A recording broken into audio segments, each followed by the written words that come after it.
Craig Levein has had more sackings than hot dinners, and it looks like he'll be having some beans and toast tonight, because he is toast. His St Johnstone career is finally over, as he has been sacked as the manager. Welcome back, guys, to Fog Football, and I think we all seen it coming. St Johnstone part ways with Craig Levein. The only thing that surprises me is that I don't think the results were bad enough for him to get sacked at this point. I expected the results to continue to be poor and for him to be sacked maybe in a month or two time. But they've decided to do it early. They have released Craig Levein, and it's another job that ends in failure. Another job that ends in failure. It's all for Levein. I have nothing good to say about the guy. You know, I think he does wear his heart on his sleeve, so to speak, but for me, big American takeover, this ain't the guy that was ever going to lead St Johnstone forward. He's shite. It is what it is. How can you lead anything forward when you play 4-6-0? Yeah, you start from the back, don't you? And he needed to go, but you're right, it wasn't results, but he's a fucking dinosaur, man. Maybe St Johnstone see the writing on the wall and they're thinking, look, it's better to get rid of him now when we're still not last and we can recover than get rid of him in 2 months, maybe when we're adrift at the bottom of the table. Now, St Johnstone have released a statement on their website. They said, quote, "The board of directors can announce that St Johnstone Football Club has today parted company with manager Craig Levein. The football club would like to place on record its thanks to Craig for all his efforts during his time at McDermott Park.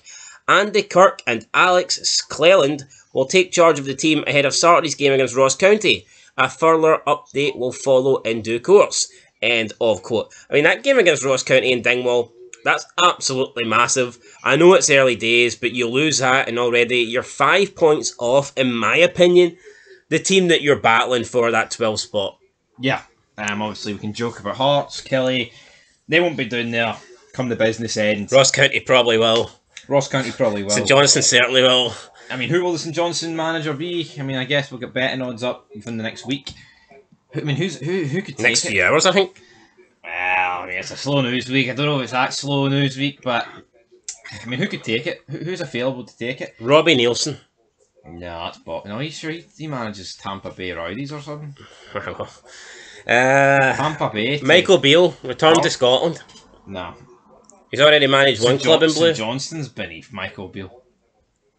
No, let's be honest. Yeah, I'd take him at Hearts. As much as people don't like Beale, right? I'd take him at Hearts. He was a coach at Rangers, coach at Villa, managed QPR, then went to Rangers and got sacked. There's no way the next job. Also went to Sunderland and got sacked. Oh, I forgot about I actually forgot about that. Nah, Sunderland's still way bigger than Rangers. Oh, right.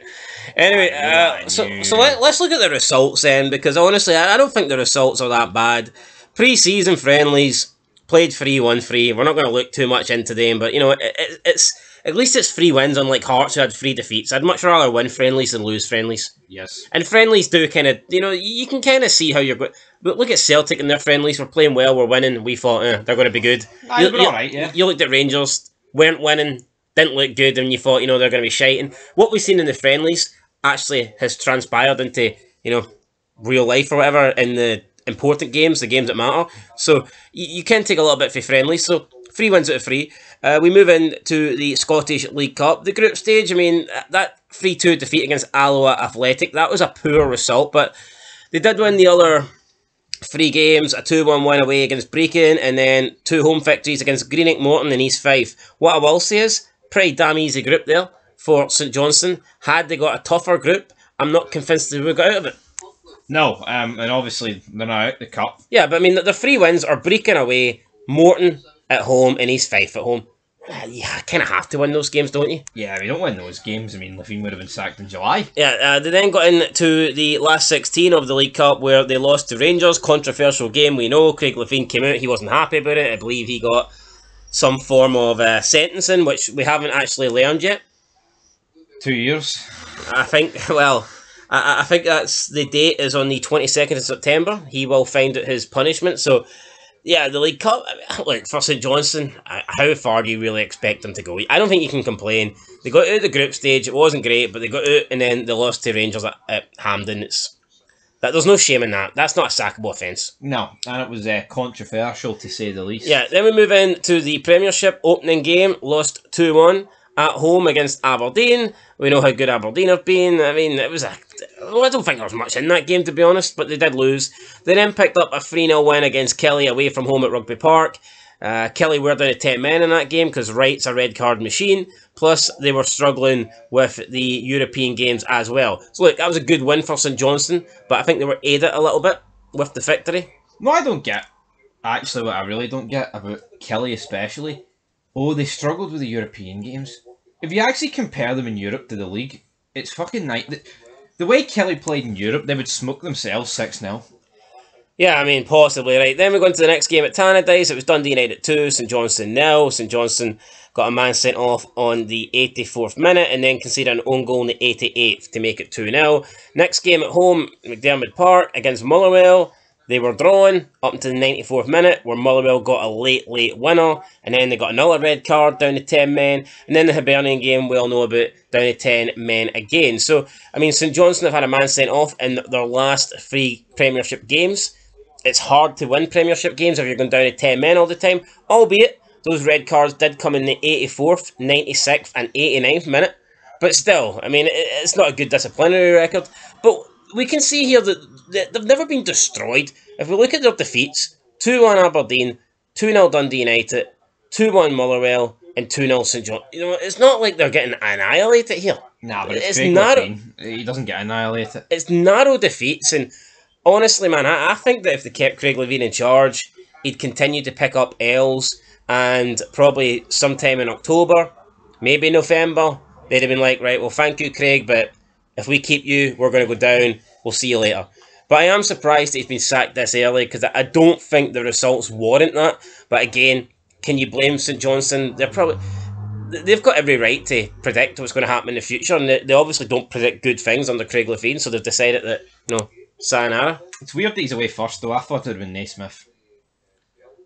Yeah, but like from a Rangers perspective, right? See if you look at it and you go, I think Rangers are going to drop further points behind Celtic. With Clement? Yeah, you could see why Clement then could get sacked, even if the results don't warrant a sacking. And I think that's the situation with Craig Levein. I reckon St Johnstone are looking, if we keep him, likelihood is we're going to fall further behind Ross County. Yeah. So let's sack him now. No, that's it. I don't think the results... In my opinion, there's only one man in the league that has results worthy of being sacked right now. And it's Stephen Naismith. Yep. Yeah, I agree. But he had a little bit of faith in the bank, so I mean, that will buy him. Faith. I tell you what, though, his next 2 games, St Mirren, Aberdeen, if he loses both of them, then he can't stay as the manager. No, he won't. He'll be away. I mean, if he loses the St Mirren game, I don't think he'll get the Aberdeen game. But Craig Levein wins the sack race. Does he deserve to win it? No. Can I understand why St Johnstone have sacked him? Yes. If we look at his win, let's look at his win percentage then throughout his career. Cowden Beef, 127 games as manager, a win percentage of 36.22%. First spell at Hearts, 170 games as manager, a win percentage of 43.53%. No bad. Leicester City, 72 games in charge, a win percentage of 27.78. Raith Rovers, 7 games in charge, a win percentage of 14.29. 1 win out of 7, not great. Dundee United, 137 games in charge, a win percentage of 40.15. I think that's pretty good. Yeah. For Dundee United, he had 55 wins, 40 draws and 42 defeats. I think during that 2006-2009 period, he had Dundee United playing some good football. He did. And they were bringing in youngsters as well, and they were a threat as well. I remember they were involved in some entertaining games, especially against the old firm, so I think he done well there. That then got him the Scotland job. He left Dundee United to go to Scotland. Maybe that's his downfall, looking back. But keep in mind, he didn't get sacked for Dundee United, he actually left. Yeah, I don't think you can blame him leaving Dundee United to take the Scotland job, though. 24 games in charge, 10 wins, 5 draws, 9 defeats, a win percentage of 41.67. I mean, not horrible. And if you actually look back fairly, I don't think it wouldn't be fair to say Craig Levein was a horrible Scotland manager, but I just think that 4-6-0 will always haunt him because he sat back against Czech Republic as if they were like prime Brazil. And at that point, Czech Republic really were nothing special. They won, and I mean, it wasn't exactly a great Scotland team, but I think Craig Levein overseen almost like the changing of the guard, where we went from being a decent team to a shite team. He then went to Hearts again, 106 games in charge, a 39.62% win record, so you can see not as good there as his first spell, about 4% down in the win percentage. And then finally St Johnstone, 39 games played, 11 wins, 7 draws, 21 defeats, a win percentage of 28.21%. Keep in mind, when he took over St Johnstone, they were in a bad state. I think they had scored, it was something like 3 goals in 12 games. Yep. They had a horrible record. I remember they had a 0-0 against Celtic. That was like the only positive result that they had. When he came in, they were like 9 points adrift off the next place team. They were absolutely abysmal, yet within the space of 6 weeks, his initial results were really, really good. And yes, he was aided a little bit by Livingston being shit, but I mean, he was also battling with Ross County as well, so it's not like he only survived because of Levein. Yeah. He survived because of his own doing.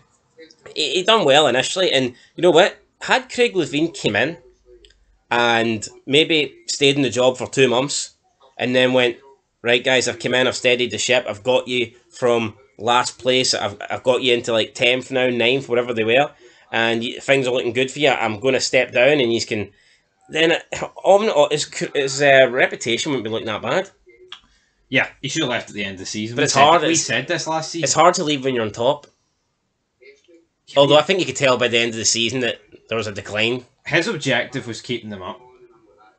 I mean, you could argue, well, why can't he do now what he did last season when he came in? Well, he hasn't been given the chance, that's why. Plus, I think it's easier to get something. It's easier to get something at the players when you come in as a new manager. Yes, totally agree. So anyway, guys, that's it. Craig Levein sacked. A bit harsh, but honestly, I think the writing was on the wall, and I think he'd have been sacked anyway. So they've bit the bullet and they've got it done early. Midway through September's quite early, but it is what it is. I understand. Yeah, I mean, it's not like they're sitting bottom of the table or anything. They're actually, where are they in the league table? Can we get confirmation? They're 10th. They're 10th. Albeit, because Kilmarnock and Hearts have really been poor. And, so, I mean, and like I say, that win did come against Kelly, who had been in Europe and did go down to 10 men within, like, the 10th minute. So, yeah, it's not great. But even, you look at it goal difference-wise, they haven't conceded that many goals. Got better goal difference than Ross County, same goal difference as Hibernian, better goal difference than Kelly, better goal difference than Hearts. You know what, I do think it's harsh, but, it is what it is. They were as high as 5th in the league table after match day 2. Yeah, but it's match day 2. Well, they went for 10th, 5th, 7th, 8th, 10th, and then that's it, they sack him. Back to 10 and harsh in my opinion, but anyway guys, that's it. We'll catch you in the next one. Let us know down below, Craig Levein, is this sacking right or is this sacking a little bit undeserved? I think it's undeserved, but do I think he would have turned it around? No, I don't. Do I think they have a better chance without him? I do, because you get a manager bounce, and I think, well, what about Ian Murray? Well, it could be Ian Murray. Talk about a guy that gets shafted. Yeah, why not Ian Murray? Why not? Why not? I think he'd take that job. I think he'd be delighted with that job. A chance to test himself in the Premiership. And yeah, I mean, who knows? Could be a blessing for you, Murray. Could be. Anyway, guys, that's it. We'll catch you in the next one. Until then, peace.